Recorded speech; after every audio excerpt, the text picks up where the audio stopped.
You're in London right now, huh? I'm in Hampshire in England, Okay, which is it's down south. It's like I don't know how many miles from London. It's outside of London. nice. This interview brought on the English weather. It's raining out here in LA. I actually really like it. I don't like the sun. So we Uh-huh. went to I've been to America a couple of times, and one year was so ridiculously hot that it was virtually pointless me being there. Pale Irish skin, can't do it. It's all good. When did you start the Marvel Comics Guide? I started around about 2012, and it's because I've got an incredibly bad memory. So I've been obsessed with Marvel Comics since I was about 8 years old. And the Secret Wars got me into it, Hmm. basically, as it did so many people back in that time. But we got it about a year late in England because they were doing it as reprints in a UK reprint series, which used to feature Alpha Flight as well. So like you couldn't get hold of proper American comics in this country very easily.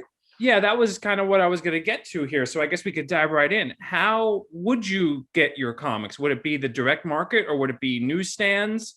You just mentioned reprints, so you didn't get Yeah, the actual issues. There were different printings that came to the UK?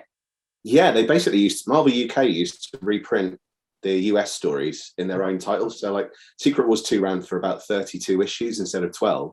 Wow. And they split it up over a number. And like, I used to get Transformers as well, and that was split up over issues, and they'd add in all the other stories to kind of pad it out. So it was fortnightly, so like bi-weekly compared to monthly. So they were just trying to fill it. Yeah. And then yeah, one day in about 1989, I walked into we had these little shops called news agents that just sell sweets and newspapers basically. Uh-huh. And I walked into one, and there's an array of 20 US Marvel comics, including Amazing Spider-Man 316, which is the Venom leaning over Spider-Man Uh-huh. cover by Todd McFarlane, which is like it literally blew my mind. Like it was too much for my 12-year-old brain to deal with. I recognized the black costume, and Was that the first time that you saw McFarlane art? Is yeah, 312? What do you say, 312 or 316? I know the cover. I just don't. 316, yeah, 316. Wow. So yeah, I think the story began the issue before. Mhm. Um, but yeah, that was the first one I saw, and I think that was the same month we had Rob Liefeld on Uncanny X-Men just after Inferno, and you had so like, and I think Jim Lee started on Uncanny X-Men a little while after that. Mhm. So it was quite a time to start. There were some big name creators coming out around that time, but they only had 20 titles. They wouldn't get any more in, Yeah. and they'd stick little stickers, price stickers on them, like, oh, don't stick stickers on. What are you doing? Some Oh places no. would write 50p on them, like, how dare you? What are Right. you doing? Do you still have Um, those issues with the stickers on them? I did for a long time. So basically, from 1989 up to 2010, I amassed 11,500 comics, just Marvel. I had 54 boxes, long boxes in my house, and I had to move house so many times around the 2010 mark. But yeah, between 2005 and 2010, I moved house so many times. I had to carry these 54 long boxes of comics. I'm just like, what am I doing? You're a true soldier and a true believer, right? Too right. And I put on actual muscle. Yeah. Do you still have all the boxes? I did. So I mean, this is the thing about that. Well, very much the theme of this of running out of space. I had to move back in with my parents at that point, and there was nowhere for these things to go. Mm-hmm. And it was around that time I just went, I need to change how I do this. This has to stop. So I switched to trades, Mm-hmm. switched to collected editions, Mm-hmm. and they're just so much nicer. They're so much nicer to have. And like, I mean, I said this to someone once about like, when you're looking at your books and you just kind of run your hand over the spines and they're going, no, that sounds just kind of creepy and pervy.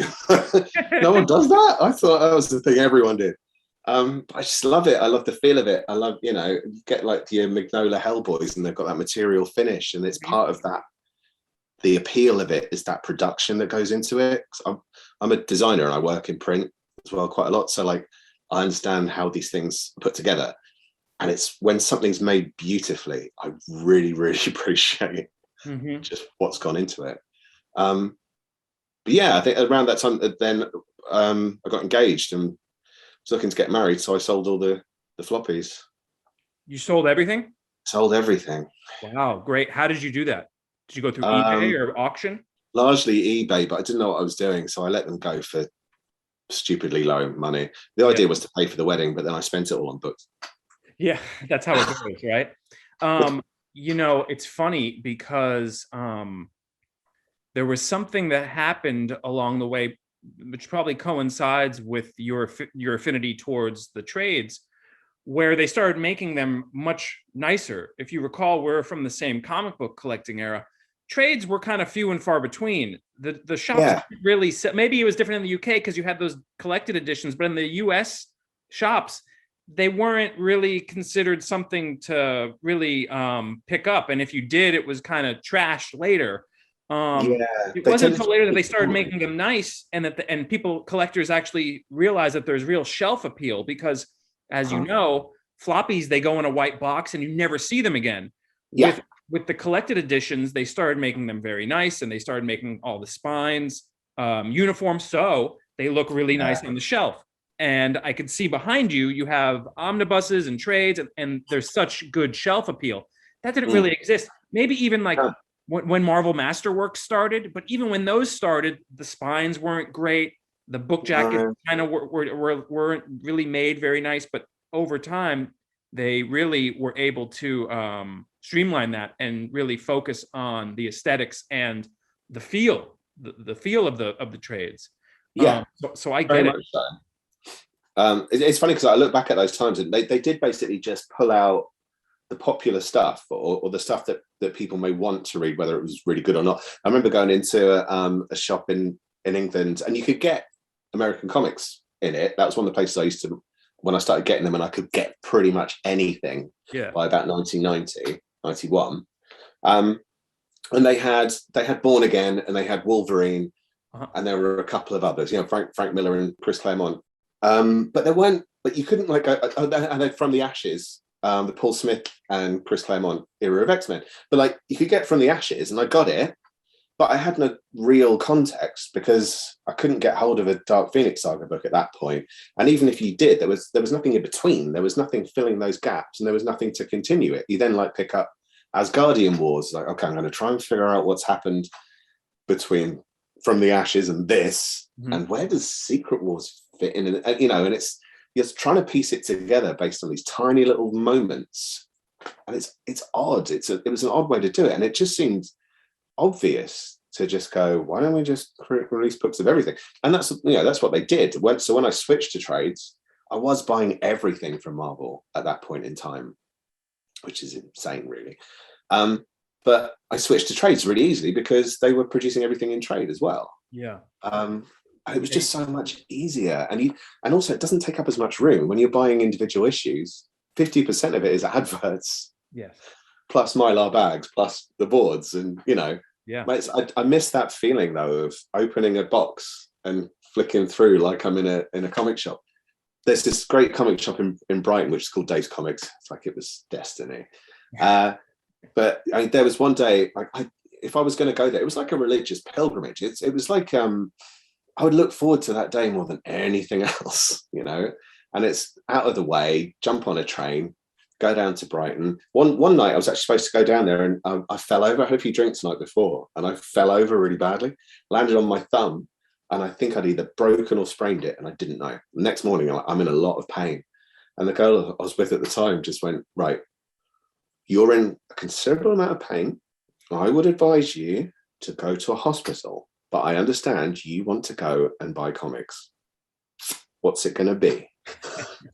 So we went on the train and we went down to Brighton, and I bought like 150 comics that day, but she had to actually pull out the long boxes for me, and I had one hand and holding it close and then just going through them. That is passion. It's just, I couldn't say no. You can't say no. That is a day I've been looking forward to too long. We're going. How often would you go? Would it be like a once a month pilgrimage, or was it not even a schedule thing? Is whenever a day opened up? Yeah, normally. I mean, it might end up being like 2-3 times a year if that's a good year, but it might be like once. A friend of mine lives down that way, so we kind of incorporate it into seeing him. Yeah. So, yeah. Was I going there for him, or was I going there for the comics? Yeah, I can relate. For me, and I've said this before on this show, that the comic shop for me was how probably the record store is for a lot of people. It was a place to connect with a community. It was a place to kind of, dig in the crates, and also kind of an act of self-discovery in a weird way. You go to a comic shop and I don't know, certain things are reflected back at you, and you kind of discover some things about yourself. It's a very kind of transformative experience.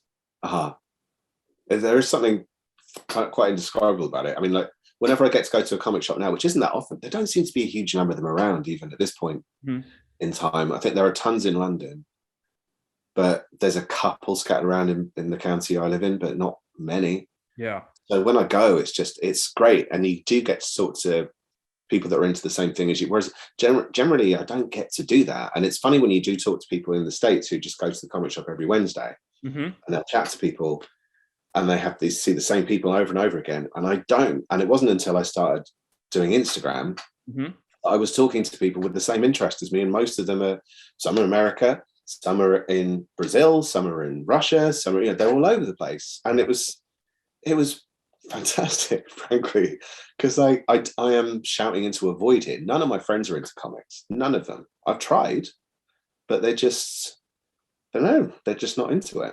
Yeah, it's one of those things where it's either you're kind of in or out. I've tried the same, and some people it clicks with story by story, but somebody who can appreciate like one arc is very different from somebody who just doesn't stop. Yeah, completely. It becomes a lifestyle. Yeah, I mean, the whole idea of getting because I didn't stop Uncanny X-Men. I bought Uncanny X-Men from, I think I had from 137 or maybe a couple of issues before, and I got the final issues for 400 and something. Wow. And even when it was Chuck Austin on it, I didn't stop. I hated it. But why? Why are we doing this to ourselves? Right. It's a crazy thing to do, really. I mean, because that was the thing when I switched to trades as well, and because I actually don't buy Marvel anymore, so I stopped buying Marvel. No, not at all. I've tried a few bits, but I kind of didn't inhale. Immortal Hulk didn't work for me. Wow. Donny Cates Venom didn't work for me. Powers of X, Hoxpox, whatever it's called, just didn't work for me. I got to a point, I think, with Marvel where they kind of had this great era, 2005, 2004, 2005 to 2010 was a magical era. That's when they made the most of their history.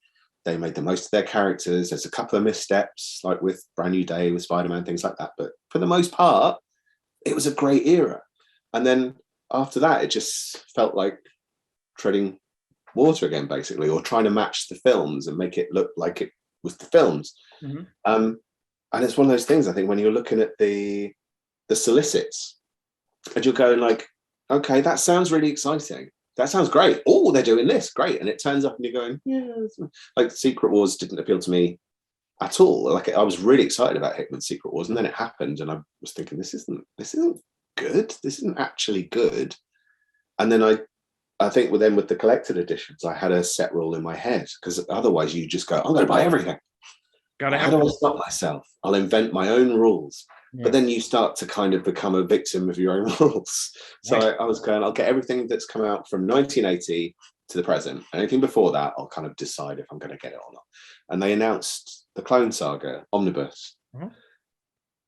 And I went, oh, no, I've got to get that now.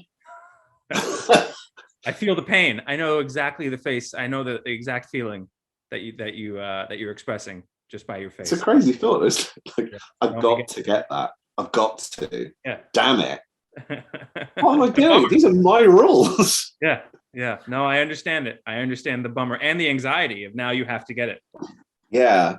Well, that was actually the moment that made me just go, it's time to shake it up. Like, if I'm going to stop by Marvel, I'm going to look through all my shelves and I'm going to, why am I reading stuff I don't like? Why am I keeping stuff I don't like?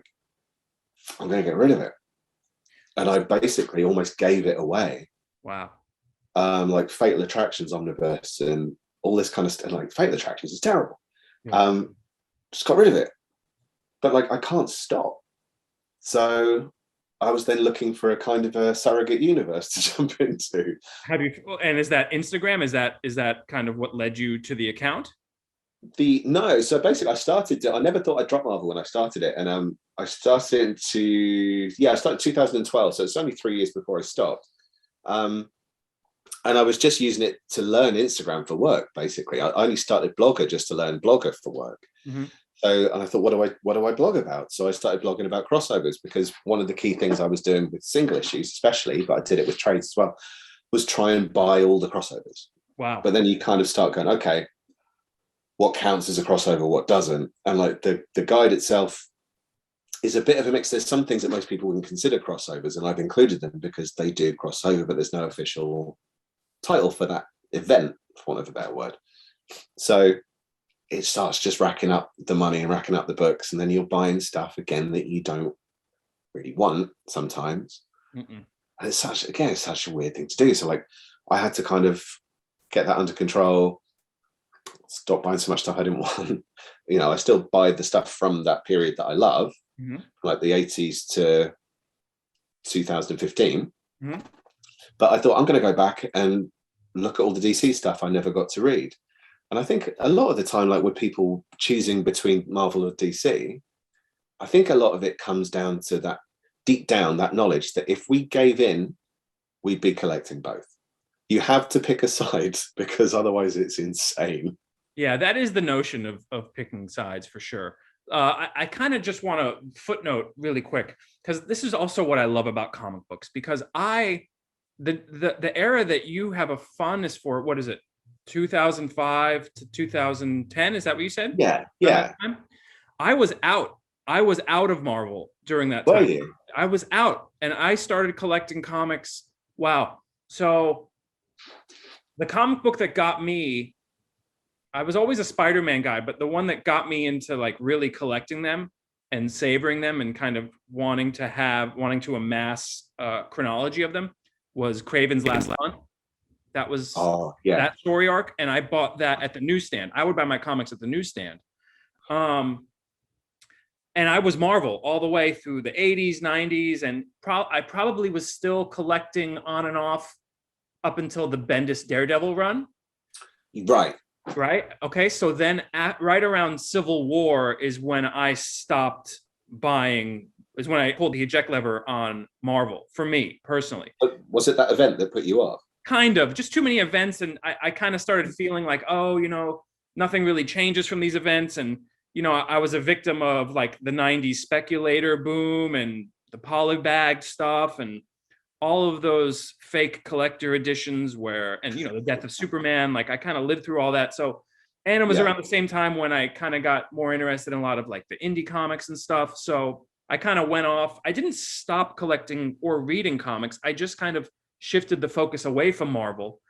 But what brought me back to Marvel wasn't the movies. It was Hickman's Avengers and Secret Wars. It really was. But, and again, I don't, I'm not, we don't have to debate that. I'd rather not, because I'd rather celebrate the fact that we love comics. Like, that's fine. Yes. Yeah, totally.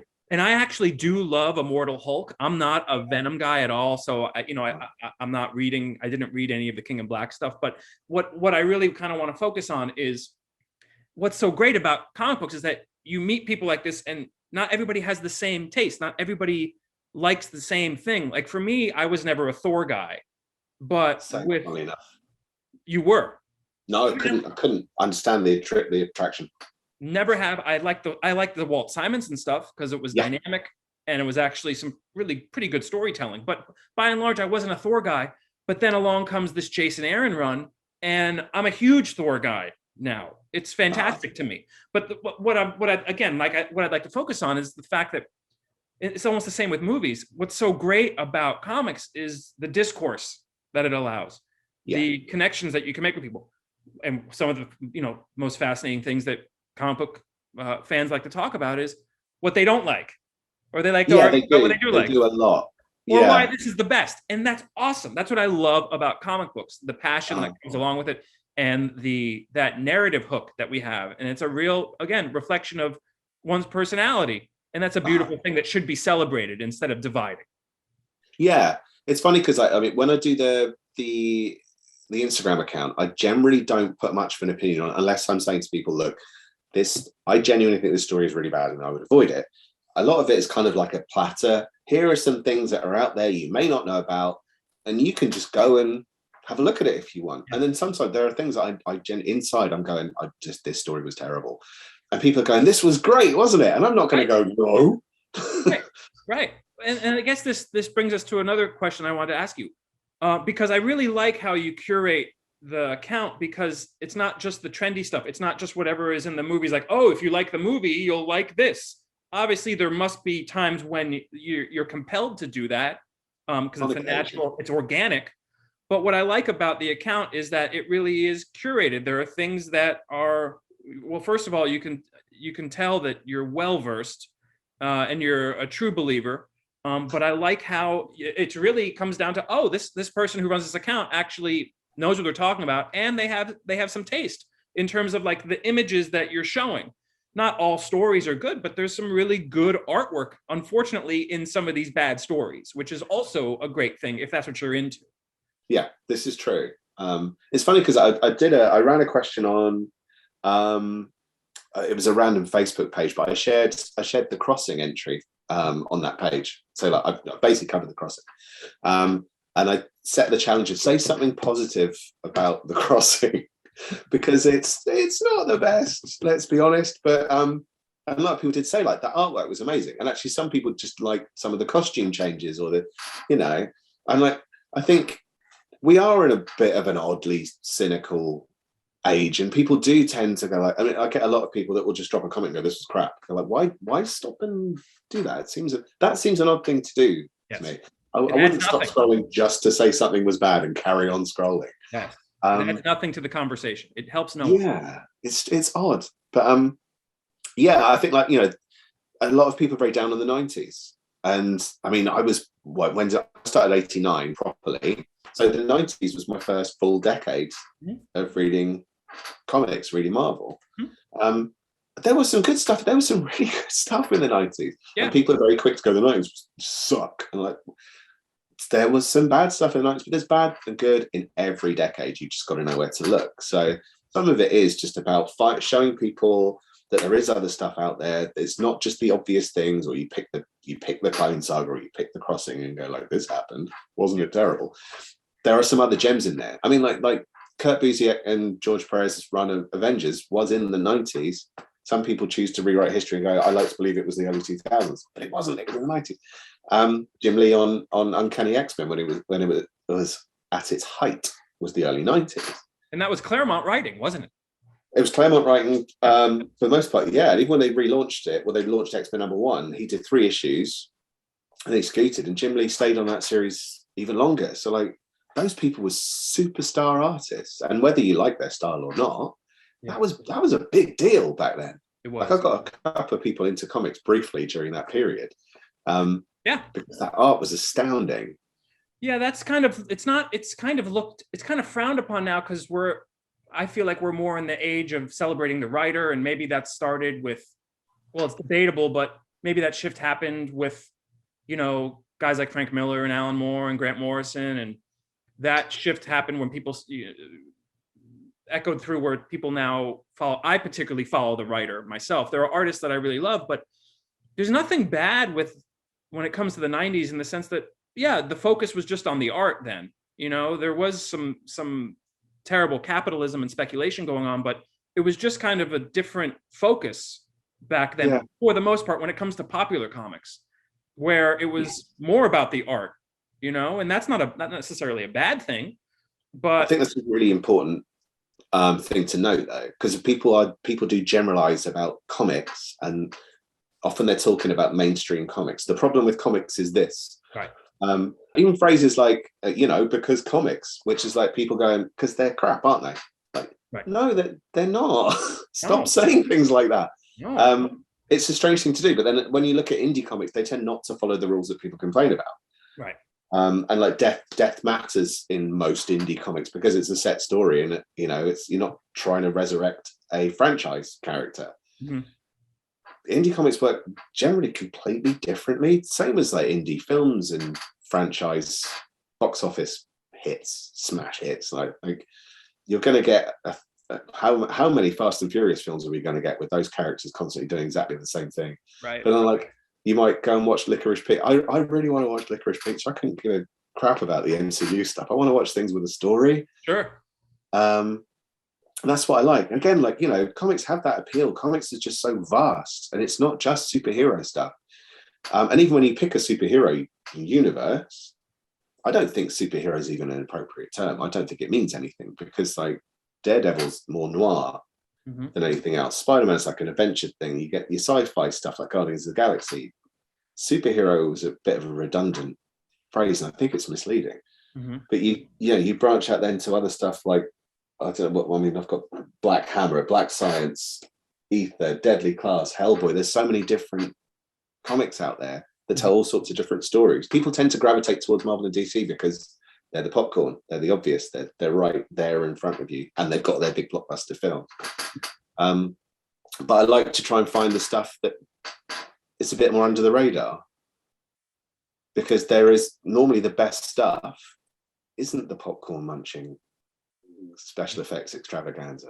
So I really try and push books like Peter David's X Factor, which to me is one of the best titles Marvel's ever produced. Never read it. I never read that. It's a beautiful book, man. Honestly, I strongly recommend. They're releasing the Omnibus. I don't know. Do you buy? What do you get now? What do you get? Collector editions? So I'll buy. I haven't bought many Marvel omnibuses. I'm actually back to buying floppies again when it comes to Marvel. Cool. I do Marvel Unlimited. When it comes to trades, I buy stuff from Fantagraphics, or I'm trying to look at what's on my shelf. Fantagraphics, some of the smaller press stuff, humanoid stuff, some image stuff. No, I don't buy any of the Marvel hardcover stuff. Like, you know, I have that. Oh yeah. What else? Have you got? I think there's a really good book. If you like The Invisibles, I mean, you may not need it, but there's this brilliant book. I'm just going to grab it. Yeah. It's called Anarchy for the Masses. Sorry, Anarchy for the Masses, and it's basically a guidebook to The Invisibles. Oh, great. And I don't know if it was produced here, actually. I'm not 100%. That's helpful. But it's brilliant, because basically I read The Invisibles the first time and went, I don't think I'm smart enough for this or something. And then I read it the second time. I think I like it, but I don't 100% know what's going on. And I read it with this, and it changed my perspective. And it's a big old ask to read The Invisibles, I think, because you essentially, to fully understand it, you have to be Grant Morrison. For sure. It's just so full of references to stuff that he happens to have read. And if anyone's read and watched the same films and, you know, whatever it is he's done, that's highly unlikely. But I think, you know, I love it. It changed my perspective for a certain time in my life. It's really groundbreaking. It's even though it came out, again, it's a 90s book. It's still relevant. It's something that you can read over and over again, for sure. He described it as like a magical spell, like he was invoking a magical spell as he wrote it. It's very Grant Morrison thing to say, but it's kind of true when you're reading it. You know, there's something a little bit more coded in what he was doing, you know? Yeah, he did the very odd move, didn't he, when it wasn't selling very well, and he went, if we all get together and use sex magic to we all basically masturbate at the same point in time, it'll basically magically make the book carry on. Grant. Really good. He has a really good there's a really good clip of him on the internet at like this InfoCon. I think it was like a Robert Anton Wilson celebration. And he raps all about the Invisibles, and it's so Grant Morrison. It's great. Disinfocon, something like that. Because this was the disinformation guide to the. Is that printed by? What's the Mad Yak? What is it? Mad Yak. I don't know. It might have coincided. Yeah. Maybe they're connected. It was like they used to do stuff about magic and. I think I've still got it. As the Book of Lies, I've got where he did a little piece in that. And people talk about magic in different ways. It started to send me down these little rabbit holes reading that book, and that's what I love about this stuff, because it's like it's so. That's where the kind of, I know that it's DC Vertigo and they're owned by Warner Brothers, so it's not that underground. But like, how many people do you know who read The Invisibles? Exactly. And by the way, when we talk about when people say like, oh, the 90s were shit, back to your point that, well, maybe your opinion on that Marvel was garbage, but Vertigo was breaking ground, just Yeah, straight up breaking ground. But also you had people like Fantagraphics, you had people like Daniel Clowes. I'm not quite sure when Charles Burns got started, but I'm pretty sure it was the 90s. It's just, and also Hellboy, I'm pretty sure started in the 90s too, didn't it? I think you're right. And that I was think way underground. Hellboy was not mainstream, even though it was no, Dark Horse, but like not many people were focused on a lot of things aside, maybe Alien vs. Predator from Dark Horse, but that really wasn't a big focus. Maybe with some of the older guys that were coming into the shops, but for yeah, people around our era, it just, we weren't exposed to that yet. I guess it all boils down to when you come into comics, because I'm sure if we spoke to somebody who's maybe, maybe in their 60s now, and who still collect comics, they would have a different perspective on it, because yeah, now I'm, as I get older, I find myself looking back at the stuff that I missed, and I'm yes, constantly saying to myself, how did I miss this? And the fact of the matter is, it's nothing to be ashamed of. It's just that with certain things in life, you have to come to it. You have to reach a certain point in your personality or in your experience where something makes sense to you, even if it came out 40 years ago. It might be relevant to your time now. That's also what's so fascinating about comics and art in general, is that element. yeah. You come to it eventually, and that's a really great thing. I find myself doing that a lot with a lot of the 90s stuff that I missed because I was so into, the image guys and the artwork and that sort of stuff. It's true, actually. I mean, I'm much the same way, especially more so now, I think, than I was, because I've dropped Marvel and because I pick into some of the DC stuff and like post-crisis, even some of the Bronze Age stuff appeals to me, and I've ditched into that. But then gone back and found indie titles I'd never read, and some of it I'd never even heard of. I worked in a comic shop for a brief period in the 90s when there was a comic shop where I lived, and you'd see there was so much there. There was just, and I realized just how vast it was at that point, and I was helping my boss go through the Diamond catalog, just going, I had no idea what was out there, and it was crazy. But it's kind of the same now. You still have to look. You still have, I mean, I think like Image is almost considered the third of the big three, if you want to, because Image have done so well, and they've produced stuff like Saga, that's one of the biggest selling comics of the last 10 years, or trade paperbacks at least of the last 10 years.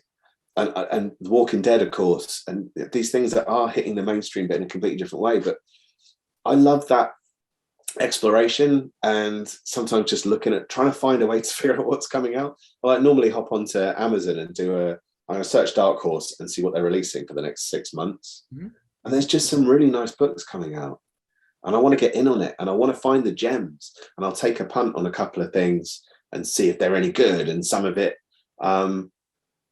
it's familiar territory, because that's the interesting thing with Dark Horse, isn't it? Where some of it is it's like franchise stuff, even though they've lost a lot of their franchise stuff to Marvel lately, which is quite sad. But yeah, I recently read a Dark Horse book. I recently read a Dark Horse book that I didn't like. I forget what it was. I shouldn't advertise it, but yeah, I took a punt, as you would say. Hang on one second. My daughter wants to say hi, but you want to say hi? Come on, come say hi, and then you got to go. Hi. hello, how you doing? I'm slowly getting her into comics. Yes, I'm doing the same with mine.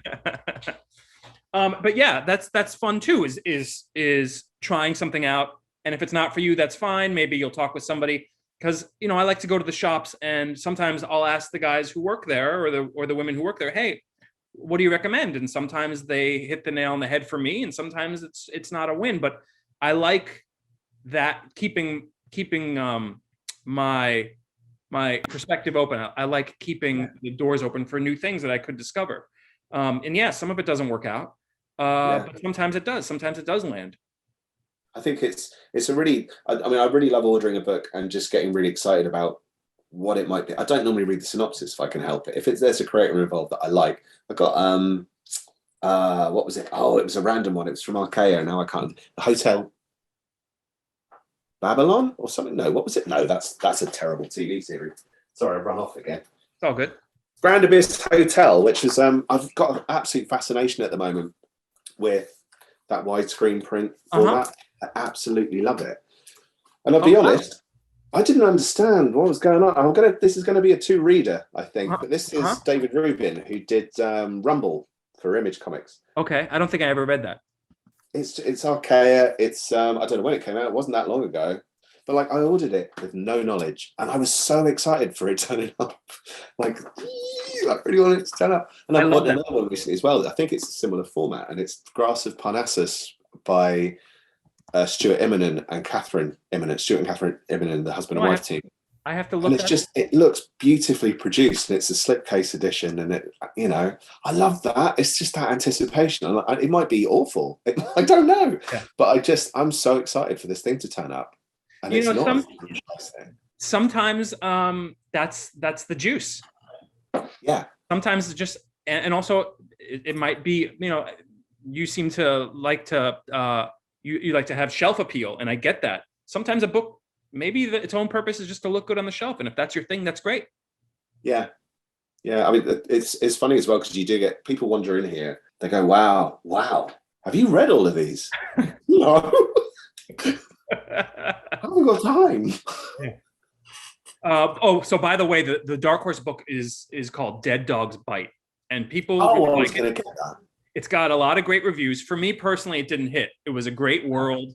I like the lead characters, but just general stuff for me, it just didn't land for me. But some people like it. But again, that's the beauty of comics, and that's what I love about it. So, you know, I always, especially with shops, I want to connect with the people who work there. I like the sense of the comics community. I like having that, and I'll give things a shot just based on a recommendation.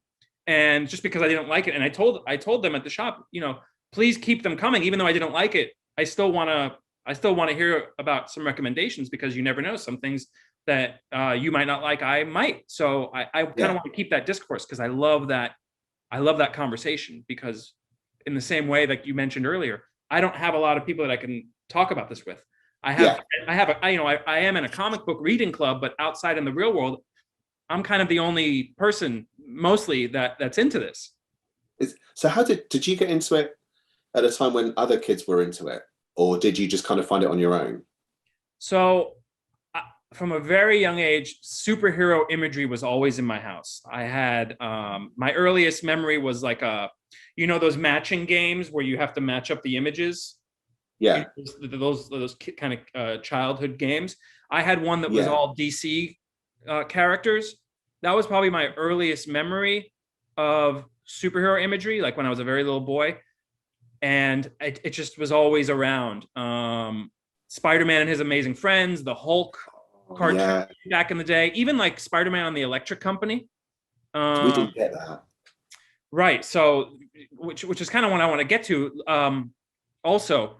But wait, so then I would buy my comics at the newsstand, and I would off the rack, you know, and it was Marvel stuff. But a real eye opener was the first time I walked into a direct market, and I guess that's the advantage in America over other places, the proliferation of the direct market. And that was just a game changer, because at the newsstand there was only a limited amount of comics. Walking into the direct market, it was wide open. Even like with Marvel stuff, I mean, most newsstands were not carrying the Punisher at all. No, I guess they wouldn't. They had a few titles around that time as well that I think categorically weren't on the newsstand. No, you couldn't find Watchmen on the newsstand. Dark Knight Returns, no way. So that was like a big wide kind of discovery for me, and it just never stopped. Comics have just kind of always been in my life. And I've gone in waves during, in my lifetime where I'm really into them, I'm really not into them. But then that's the beauty of comic books. You're able to kind of step off the train and get back on the train. That's what I really do love about them. But you said something very interesting. Because Marvel is so westernized. It's such a Western point of view. Would you say that? I very much agree. I think it kind of adds to the mythology, I think, from an English perspective, because it's so vastly different. It's almost like a modern fable. Yes. It really isn't. But it's a lot of it's set like in, it's set in America mostly. I suppose once you had guys, what was it? Was it 2000 AD? Was that the book that Gaiman and Morrison came off and then they... Yeah. So up until then, it felt... Say again? I never read any of that. I didn't read any of that. The English comics they either were these horrifically unfunny things like the Beano, which like people would. I think my first exposure to comics as a kid was the Beano Okay. and the Dandy, which are these. They've got Dennis the Menace, which is different to the US Dennis the Menace, and he does something vaguely naughty, and then his dad puts him over his knee and hits him in the butt with a slipper. Yeah. Like, and it's the same gag every single issue for thousands upon thousands of issues. And then the other end of that spectrum was this incredibly gritty, dystopian future of 2000 AD.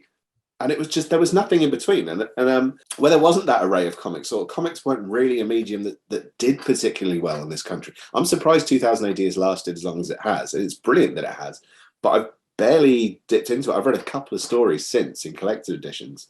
But I feel like the UK kind of, that perspective also shifted is something that was great in the shifting of Marvel and DC into a different kind of realm of storytelling.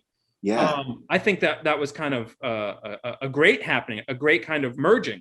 They really did change the face of comics, of modern, of commercial comics, you could say.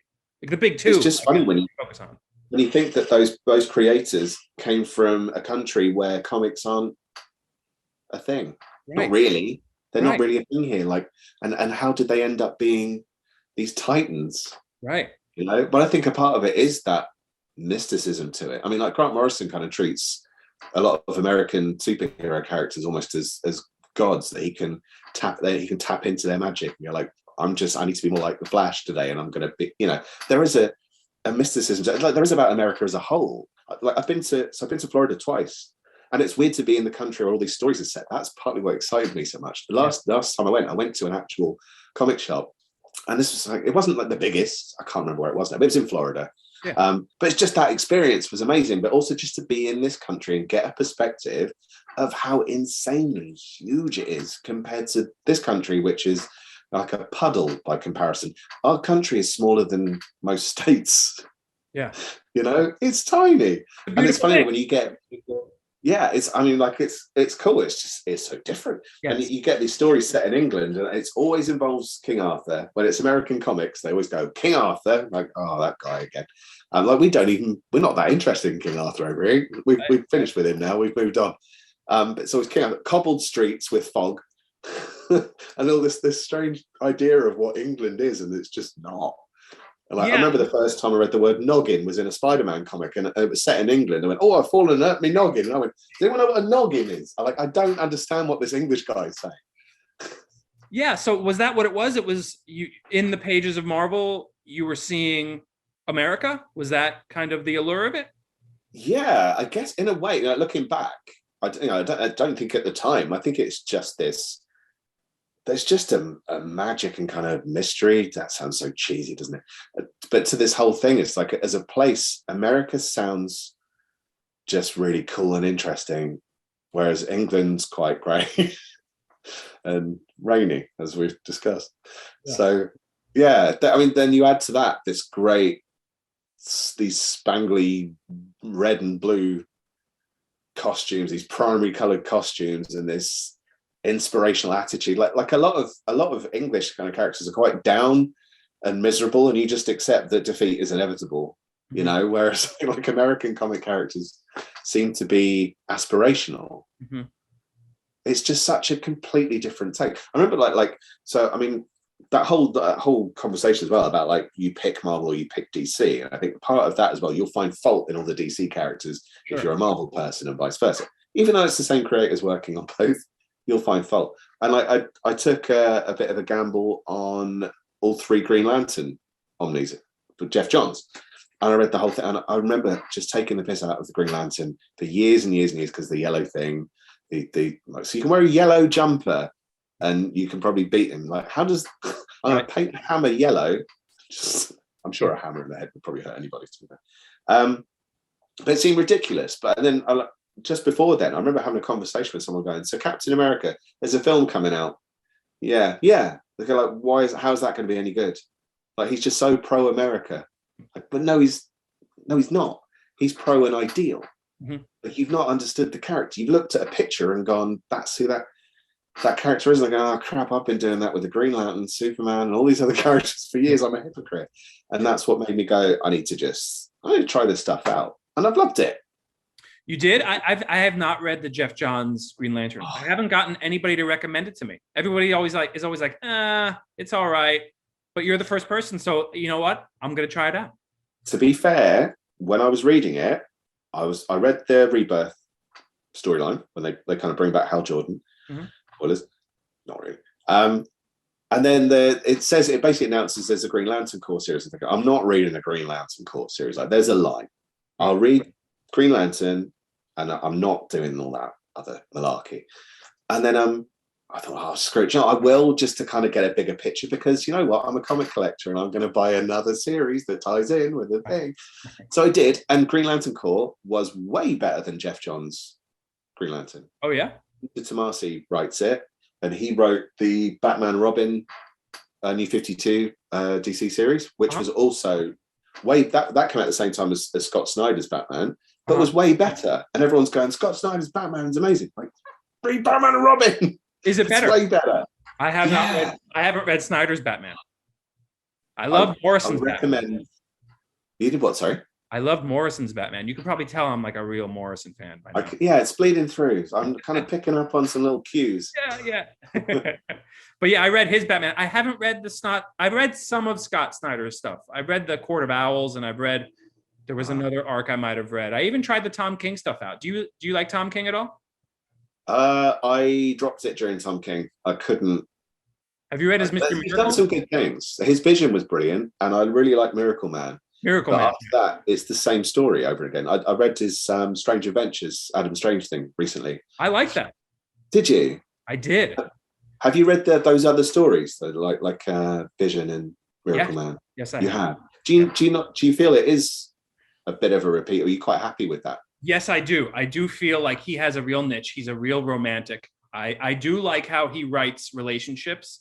I don't. It's not the same hit as it is for me as Miracle Man. Miracle Man for me was a real revelation. I really did like the storytelling in there.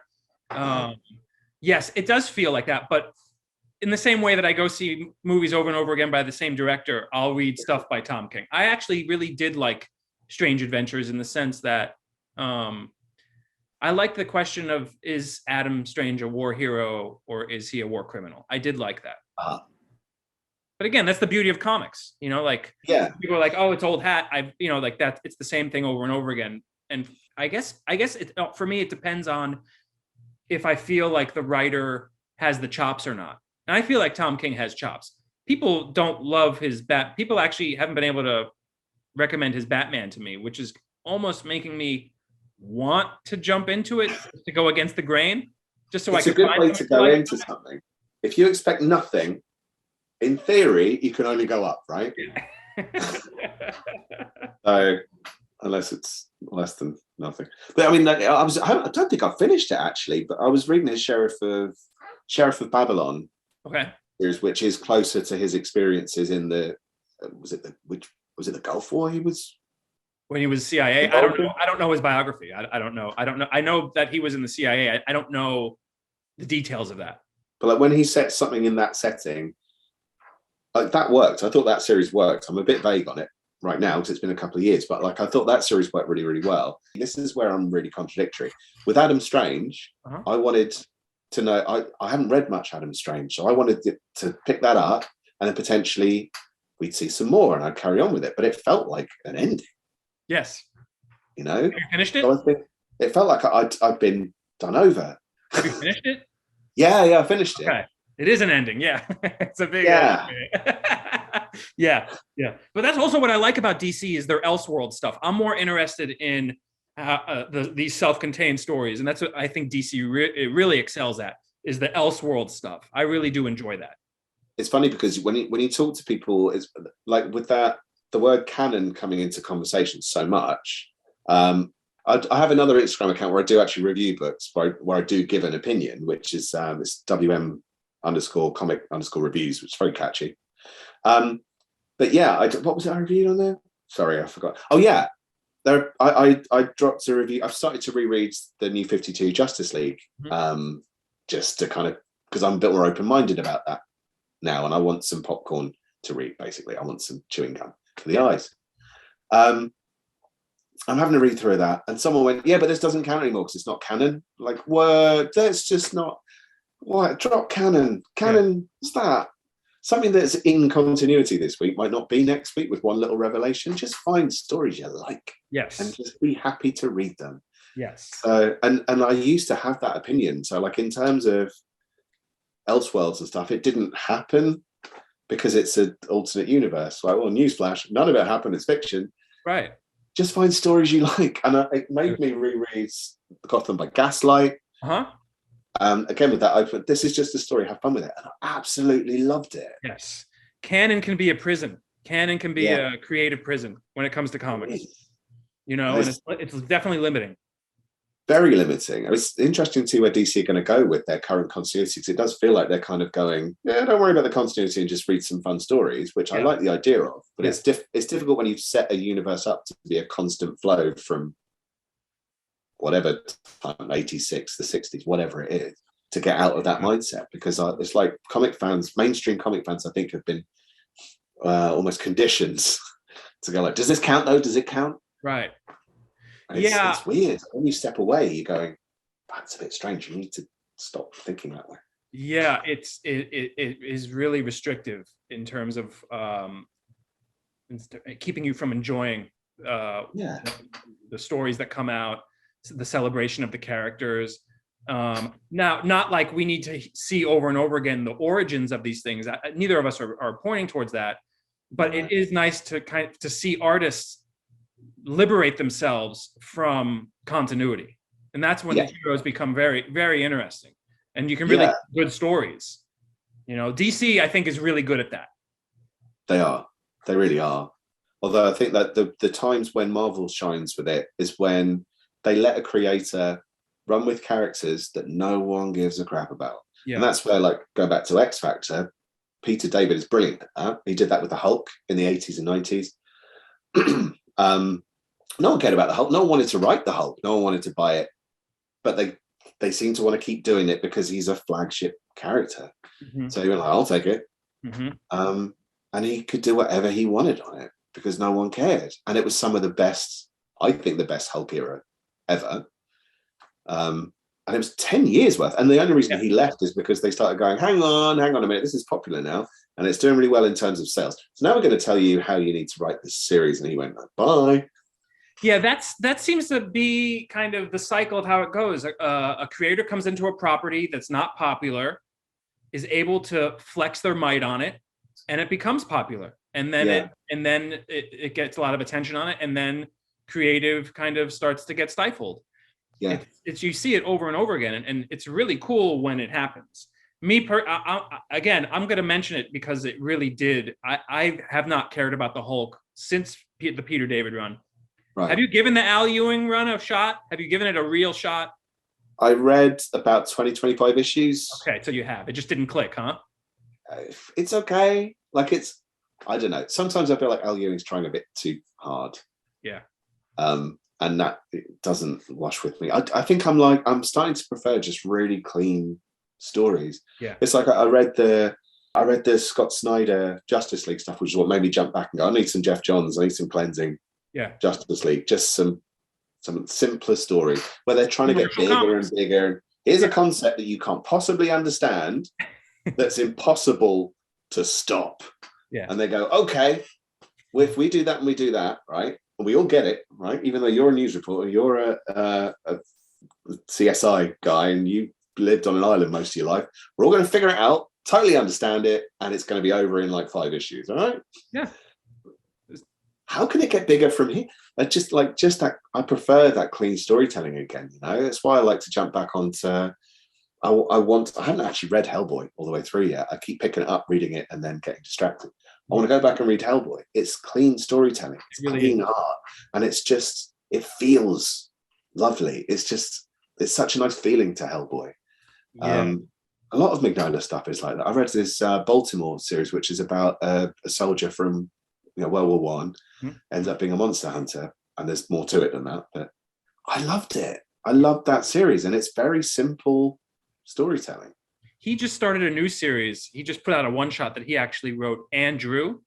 The name escapes me right now, but it's actually really, really good. It just came out last month, and it's going to be an ongoing. And yeah, Mignola, like, he's like what a visionary. I hold him in the same rank as like a Jack Kirby in a way, where he really kind of put a stamp on art. He really made a world. He was a world builder in and of himself. And yeah, those early Hellboy stories where he was at the reins the whole time before the movies and stuff, there was real magic to it. And it was a very, as you say, classic storytelling, but with such vision and with such creativity that it was undeniable. There's something really powerful about those pages, and that's what I like. You can read it really quickly. Hellboy as a start. I recommend it recently as a starter book for people who've never read comics before, because it's an easy flow.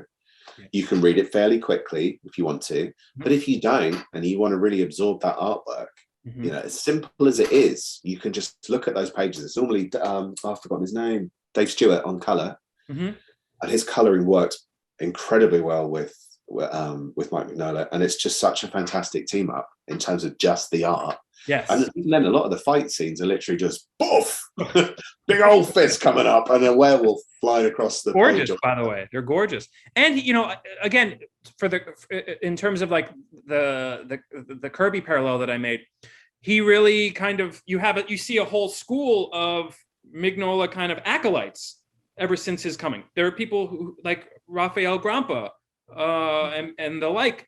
There are people whose style totally comes from Mike Mignola, and that's a beautiful thing. I mean, he really did revolutionize a lot of things. And speaking of trades, those early Hellboy trades from Dark Horse, they look really good on a shelf. Yeah, they do. Right? Well, they released another version recently, which was, I think it's the whole lot in fairly thick trades in a box set. That's nice. And I have them already in hardcover, which is the black material bound library editions. And I was looking at this box set going, I want the box set. Like, I want the box set as well. Like, why? I've got it already. Yeah. I want the box set. Right. No, I totally get it. Let me ask you a question about what you've seen in terms of trends with your followers. Do you think Instagram, in a way, is another way for people to collect? In other words, do you think that the accounts that one follows can sort of be the same sense of a collection that somebody who collects other things have? That sounds kind of muddled, but I guess what I'm getting at is image collecting a thing? Do you think that that's kind of like a modern kind of activity? Or weirdly, I think followers is collecting as well.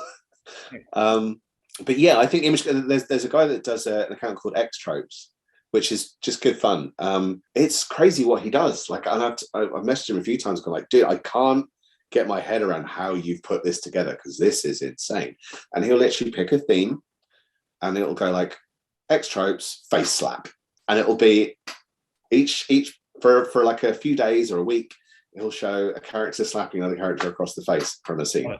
I love it. And it's just, and then he'll switch it to something else, and he might come back to that trope for a bit, and it'll be like, well, it might be like face X Tropes butt shot, or it might be like whatever it might be. I might just pick a character and do something based on that character for a while. But normally it's a thing that happens. I remember I messaged him initially, went like, you might have done it already, but I've been reading so many X books at the moment to cover on the Marvel Comics Guide, and it's constantly featuring Colossus ripping up a tree.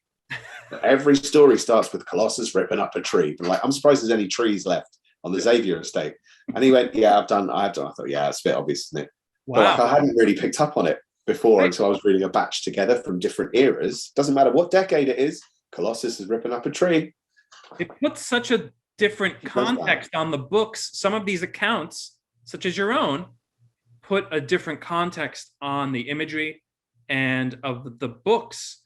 And it's almost like following certain accounts is a collection, not in the sense that you amass something where it imposes on your life, it imposes itself on your life, but in a sense that you have this thing that you return to constantly. You have these accounts that you return to over and over again to kind of amass either a sensibility, an attitude, an aesthetic. It's very interesting what people do with Instagram. It's very interesting what people respond to with Instagram, and especially with comics. You get a whole different sense of comics on Instagram. It's a really great tool for celebrating them in a different way. And I don't think it's beneath actually reading them. It's just a different experience that you're having with them. And they're just so primed for the format, which is really something that is kind of a new phenomenon with comics. The comics on Instagram, the images on Instagram. You know, like I'm sure there are people that follow your page that don't even read the comics. They just love the pictures. There are plenty. Like occasionally I'll do a Q&A thing and say like, do you read comics? Do you want to help getting into comics? Because it's hard. It's hard to, especially mainstream comics. Where do you start? It's tricky. So like, and everybody has a different answer of where you would start. My answer for where wants to start would be different from your explanation of where one would start. That's what's the beauty of comics. Yeah, it is the beauty of comics. And like, it normally starts with me asking a ton of questions. I'm doing it on an individual basis, which is incredibly time consuming, but it's cool because I like it. But yeah, there'll be people that just say like, do you read comics? No. If you don't read comics, do you want to? And they go, no. Some people like, nope. I just like looking at the artwork.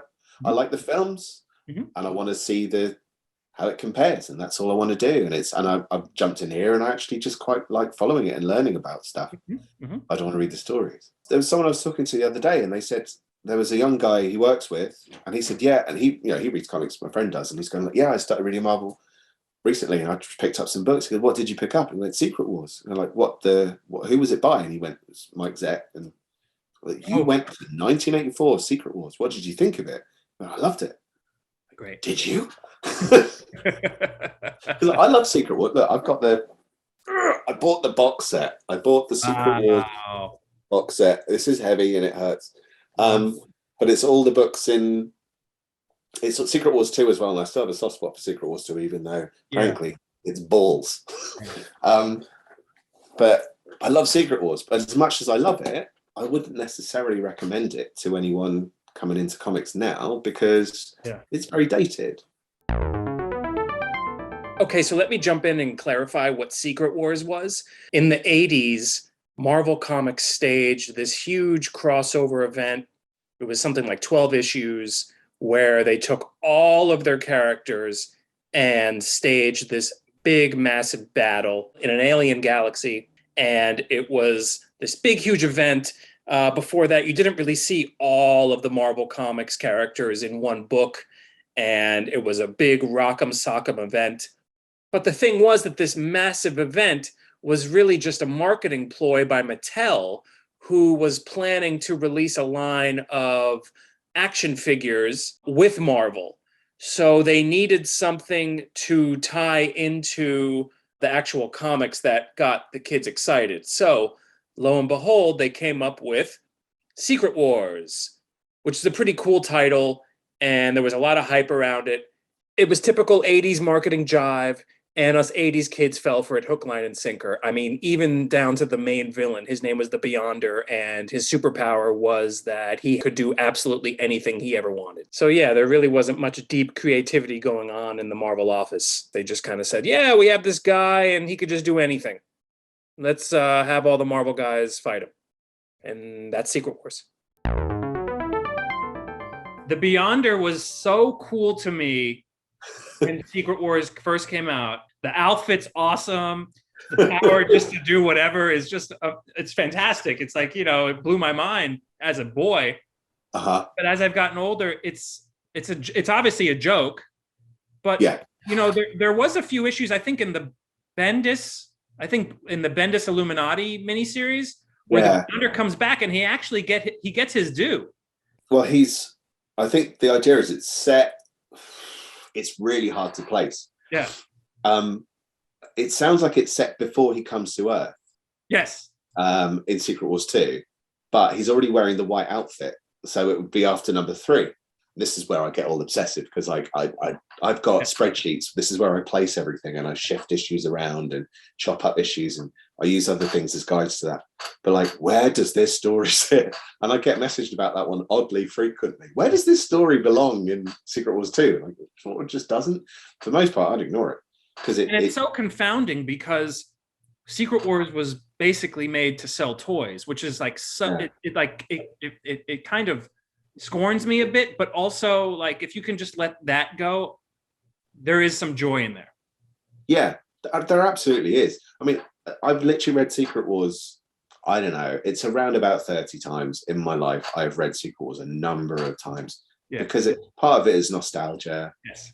Part of it is just simple pleasure. It's just, and it's very simple storytelling. And sure, some of the characters are a bit out of whack. Like Wolverine's not like that anymore in the X-Men books, but he's all like, stay away from my team cap, however he talks. I don't know. What accent was that? I'm not a pirate. But yeah, it's odd. There are some odd choices in there, but I love it. Yeah. And it's self-contained. Yeah. You know, for all intents and purposes, it's self-contained.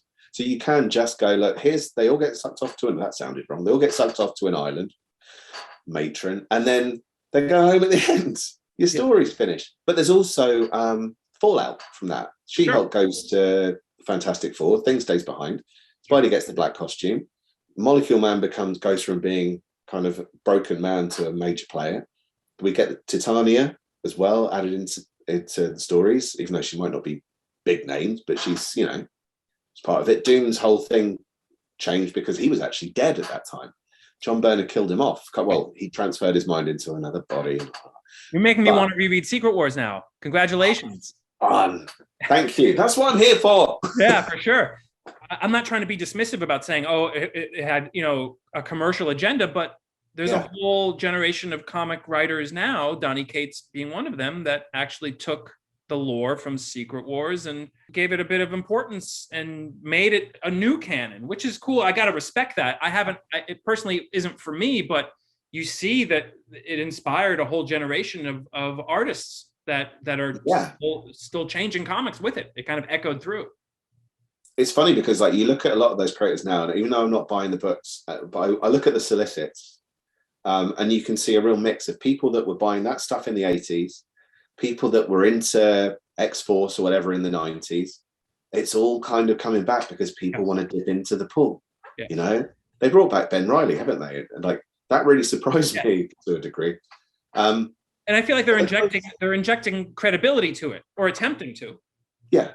You know, that does appeal to me. I'm fighting the urge to go and dip into that. I think when it's on Unlimited, I might give it a little look. Yeah. But and again, like you do get people speaking of Unlimited as well. And when people ask these things of what they should pick up or how best to read it, I don't know how that guy read Secret Wars. If you got a trade, you might have got it cheap. Right. But if you read it on Unlimited, I know a lot of people go, if you no, you've got to buy the single issues. Like, no, let people do whatever works for them. Yeah. There's so many options now, possibly too many. They might need to hone it. I don't know if single issues will be around forever. I like single issues. There are things that I've read on Unlimited that I finish and I'm like, oh, wow, I really want to own those issues. But that's the collector in me. And what's great about Unlimited, and I hope DC kind of follows suit, is that I can go and discover the things that I didn't get to when I was a boy or couldn't afford. There's simply the fact of the matter is that to be able to have read all those stories back in the day, it cost a lot of money. Yeah. Even if issues were $1 back then, now they're $4.99. But back then, you just couldn't get it to it all just because of the volume and the price of it all. So it's nice to have them all. Yes, you don't own the floppies, but what's more important, the experience of reading the stories and having the information or owning the book. So I'm finding a lot of joy in going back and reading some of those arcs that I missed in Marvel. Yeah, it's a really nice way of doing it. And it's a really nice way of just dipping back. I mean, like, without adding I'm reading the old Silver Surfers by Steve Englehart. And I was never a big Steve Englehart guy. I always found him a little bit too cheesy, but I just jumped back to those, and I'm not adoring them, but I'm really liking it. It's a really nice series to read. It's the 1987 series. I don't think they collect. Well, I think they collect it in trades, but I want a chunky volume of that. I want that on my shelf because it's a really nice series. But so far, it's only on Unlimited, so I'm going to read it on Unlimited. There you go. And I'm loving it. I recently read with my choice for my recent comic book club. When it came around to my choice, we read the Doctor Strange run by Steve Englehart. I wouldn't recommend it, but I'm glad I read it. Does that make sense? Was that before? Is that before Roger Stern's run? It was 74 to like 76. It's totally incoherent. It's right. It's the first death of Doctor Strange, which is fantastic. Oh yes, yeah. Which is fantastic, but then it kind of keeps going and it loses focus on, and it's debatable on whether it had focus or not. But again, it's one of those books where I was reading it and it to think that was going on in the 70s kind of piqued my interest, because for a teenager to be reading that in the 70s must have really been kind of a mind-blowing moment for them. It kind of maybe shifted some ideas around in some of these teenagers' heads. It's wild stuff. It's definitely stoned stuff. But if you were a kid in the 70s reading that, that's some pretty cool stuff. Well, between that and Warlock, yes, I absolutely. So that's for the most part, the 70s era doesn't really appeal to me. The 60s doesn't, but I love Jim Starlin's Warlock. And it's another one of those that they've released again in like the gallery edition format, which is a slightly bigger format. Nice. But I've got it in something else, and I've had it in another format, and I had the issues at one point. Yeah, and I just keep getting it, and I love it. It's so weird. Yeah. But it's also like you read it going like, I would have been. How old would most kids have been reading comics? Mind-blowing. Life-changing, like totally life-changing to read some of that. So stuff. Introspective, and as a kid, as an adult, you would probably read it and be like, "This is rubbish." But like as a kid, if you're like in junior high and you're reading that, your mind is being blown. I love it. Yeah, I love what he did. But no one was doing that. I mean, like when you compare it to Avengers, and it's all very bombastic. Yes, kind of old school Marvel. Even at that point, I think Avengers kind of stayed the same for quite a long time in terms of how it felt. And then you look at Warlock and you're thinking, I can't believe they produced this, especially where there's a whole issue dedicated to him taking the piss out of Stan Lee and Len Wein. Yeah, it was very postmodern and it was psychedelic. Yeah, some of that, the Starlin cosmic stuff. Silver Surfer was definitely my guy in the 90s. I loved that Silver Surfer run. That I love Warlock. I have those issues.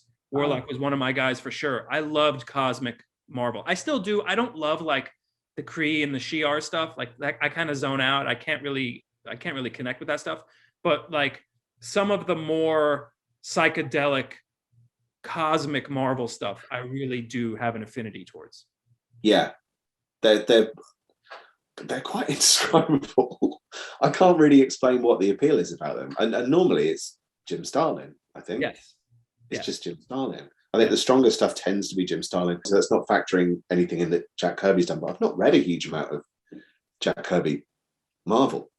The Jack Kirby stuff that I've really latched onto from Marvel and DC was his 70s stuff, because it was just so out there. Like his Machine Man is out there. Yes. It's just weird and I love it.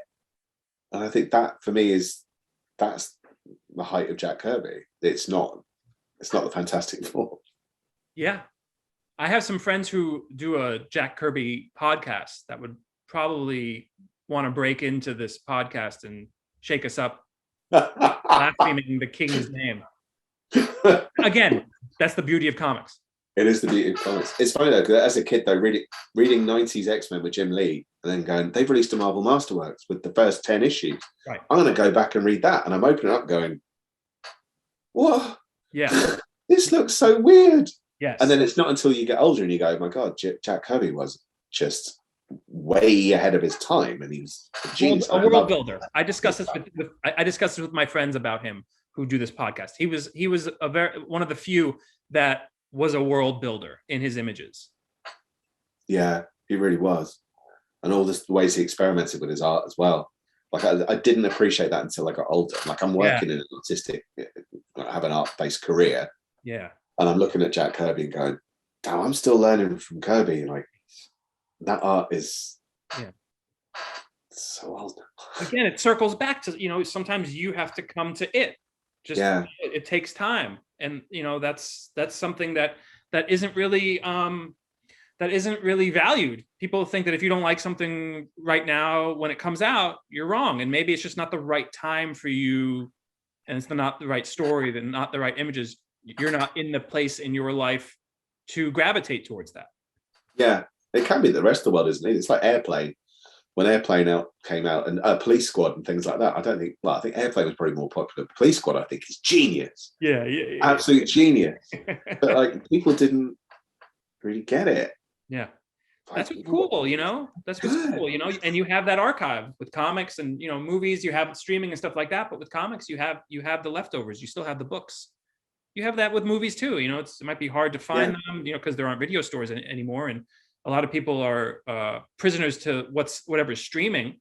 You don't have that discovery anymore, where you go into a video store and, oh, what's this on the shelf? You look at the back of it. That's kind of been lost. But who knows? Maybe through other accounts. Movie accounts, people discover their stuff in the same way that people might discover things on Marvel Comics Guide. That's a good point. I think I might need to start following some film-based accounts. Yeah, in a way, like your account might be the new format of the comic shop, or something that runs in tandem. Potentially, God, it's weird. So I think one of the things I do like about that interaction, and is people saying, I like that it's an array. I like that it's almost like a pick and. I'm not going to say pick and mix, that's a very English thing, but it's like just chocolate box, I don't know, but just putting those things out there and letting people choose. I guess it tends, when people vote for the top 5 stories of all comic book stories of all time, people will always go to Watchmen, Dark Knight Returns, yada yada yada. There's tons of stuff, there's tons of stuff that you may never have heard of that's brilliant. Like, give it a go. And if I put something on there that I genuinely think has been overlooked and people should pick up, I will sell the hell out of it in the hope that even just one person will read it. Yeah. Well, bravo. So what's the next omnibus that's on your list? Oh my God, I don't actually. I think it's Batman No Man's Land Volume 1. Mm-hmm. In terms of Marvel, the one I'm most looking forward to is Peter David's X Factor, and it's actually Volume 2 because they collected the 90s one as Volume 1, which I think was a mistake. They should have done X Factor Investigations as separate. But if you've not read it, read it. It is one of the most satisfying titles because he's got a collection of C-list characters that no one really cares about. He can do what he does, and it's a soap opera. It's drama, and that's Marvel at its best. Yes. It's not about the big. I mean, you get the big fight, and the big fight's great. A lot of time people say to me, so who won this fight? And I go, I don't remember. It's about the impact of the fight. It's not about who wins or loses the fight, unless that is the impact. But, it's like what Peter Parker didn't do because he was having the fight. That's what's important. Yeah. And like X Factor it's all about those characters in that team. And it's a team that shouldn't exist. They shouldn't belong together. They're barely even friends. They're an oddball group. They're the proper outsiders, not like those X-Men outsiders who live in the fancy mansion with all the technology. Right. That you can actually aspire to being an X-Men. It's not that hard, is it? You get a fancy mansion. Right. These guys are living in a rundown building in some dodgy part of New York City. Is that is that Whilce Portacio? Was he doing the art for that? Was he the? No, he did. He did the issues before Peter David jumped on. So he did the Chris Claremont ones. Okay. I think for the 90s one, it was Larry Stroman and Joe Quesada and Jay Lee did some of those. On the X Factor Investigations one, which is the one coming up, who was on it? It was Ryan Sook. David Yardin did covers, but I don't remember if he did interiors. I can't really remember. There were a lot of artists on it, and I think they didn't always stay that long. Yeah. But it almost doesn't matter. Like, some of the art isn't that strong, but the storytelling is so good. There were times when he was on the internet going like, please don't spoil the ending to X Factor 38. And no one did, because no one was reading. Yeah, that's kind of the, I personally have shifted more towards following the writers these days, probably within the last 25 years. So everything you're saying is totally appealing to me. So I'm on it. You're going to get it? Oh yeah, I'm going to read it on Unlimited right now. Please let me know what you think. I have to start with Madrox. I've actually put a reading order for that X Factor era, X Factor Investigations, on the Marvel Comics Guide. But it's fairly straightforward. It's essentially Madrox 1 to 5, and then X Factor to the end, and it's great. I'm on it.